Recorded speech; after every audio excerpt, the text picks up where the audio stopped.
এই প্রবলেমটা এসেছিল কত আরআরবি গ্রুপ ডি 9/9/2022-এ। তাই না? এই ধরনের প্রবলেম কিন্তু প্রায়ই আসে। এই ধরনের প্রবলেম সলভ করতে পারলে ধরো 1 নাম্বার শিওর পাবে।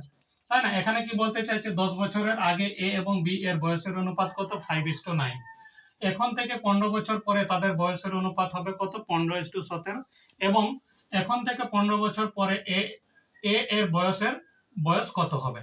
তাই না? এই ধরনের প্রবলেম করার আগে আমরা একটু বেসিকটা দেখে নিই। তাহলে কত হচ্ছে, ধরো দুজনের বয়স কত হচ্ছে 10 এবং একজনের বয়স 10 আর একজনের কত 12। তাহলে এখন এখন থেকে এদের বয়সের পার্থক্য কত হবে? 2।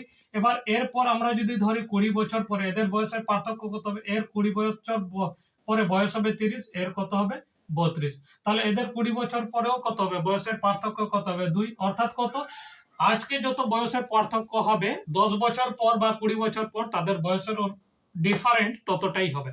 কিন্তু এখানে দেখো, এখানে আমরা ধরে নিই যদি এ এবং বি এর বর্তমান বয়স এটা 10 বছর আগে কত ছিল? 5 এবং 9।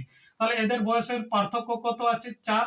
আবার এখানে যদি আমরা দেখি তাহলে 15 বছর পরে এখানে বয়সের অনুপাত কত হচ্ছে? 5, 15 এবং 17। তাহলে আমরা এদের বয়সের পার্থক্য কত হবে? 2। তাহলে আমরা দেখতে পাচ্ছি এখানে 2 হচ্ছে, এখানে কত 4। তাহলে এখানে কিন্তু ঠিকঠাক নেই। অর্থাৎ কত, আমাদেরকে কি করতে হবে? ডিফারেন্টটাকে ঠিক আনতে হবে। তো এই যে এখানে ডিফারেন্টটা বেরিয়েছে, এই ডিফারেন্ট দিয়ে কিন্তু এখানে আমরা গুণ করব উপরের অনুপাতকে। আর এখানে যে ডিফারেন্টটা বেরিয়েছে সেটা দিয়ে নিচের অনুপাতকে গুণ করব। তো এখানে আমরা 2 দিয়ে গুণ করলে উপরে হবে কত? 10, এখানে হবে কত? 18। তাই না? এদের পার্থক্য কত হয়ে যাবে? দেখো 8। আবার এখানের ক্ষেত্রে আমরা 4 দিয়ে গুণ করলে এখানে হবে কত? 60 আর এখানে হবে কত? 68। তাহলে এদের পার্থক্য কত হচ্ছে? 8। তাহলে কত, উপরেও কত পার্থক্য হলো? 8। এবার নিচেও কত হলো? 8। তাই না? এবার যদি দেখি অরিজিনালি, তাহলে এখানে কত অনুপাতের পার্থক্য কত দেওয়া আছে? এখানে আছে 10 বছর, এখানে আছে 15 বছর। তাহলে টোটাল হচ্ছে কত? 25 বছর। তো আমরা এই যে পার্থক্যটা, অনুপাতের পার্থক্য কত দেখতে পাচ্ছি? 25 বছর। এবার এখানে দেখো 10 থেকে কত হয়েছে? 60। তাহলে পার্থক্য কত হচ্ছে? 50 বছর। কত হচ্ছে? 50 বছর। তাই না? তাহলে আমরা বলতে পারি যে ইউনিট 25 এর জন্য সেটা সমান কার সাথে? 50 এর সাথে। অর্থাৎ 25 সমান হচ্ছে, অর্থাৎ আমরা বলতে পারি 50 সমান হচ্ছে কত? 25 এর সঙ্গে। আর এখানে কত হবে?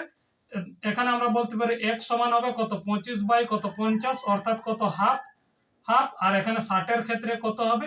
এখানে হাফ ইন্টু কত? 60। তাই না? তাহলে কত হবে? 2 দিয়ে এখানে কাটলে কত? 30। তাহলে এখানে আমরা 15 বছর পরে যেখানে 60 আছে এখানে অ্যাকচুয়ালি কত হবে? 30 বছর। অর্থাৎ অপশন বি হবে কারেক্ট অ্যান্সার। তাই না?